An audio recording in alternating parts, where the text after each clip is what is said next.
আল্লাযীনা হুম ফি সালাতিহিম খাশিউন। নামাজে কি হওয়া লাগবে? বিনয়ী হওয়া লাগবে। 2 নাম্বার, জান্নাতের অধিকারী মুমিনের দ্বিতীয় গুণ, যদি জান্নাতে যেতে চাই তাহলে সেই গুণ অর্জন করা লাগবে।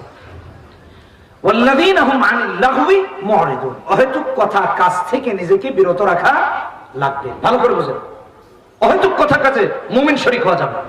গীবত বন্ধ করেন, গালাগালি বন্ধ করেন, জবান দিয়ে আরেকজনকে আঘাত করা বন্ধ করেন। বুখারী শরীফের হাদিসের মধ্যে এসেছে 10 নম্বর হাদিস, রাসূলুল্লাহ বলছেন, আল মুসলিমু মান সালিমাল মুসলিমুনা মিন লিসানিহি ওয়া ইয়াদিহি। প্রকৃত মুসলমান তো হলো ওই বান্দা বান্দিরা যার জবানের অনিষ্ঠা থেকে আর হাতের অনিষ্ঠা থেকে অন্য মুসলমানেরা মাহফুজ। হাত দিয়ে কাউকে এই খোকা বসো, এই বসো।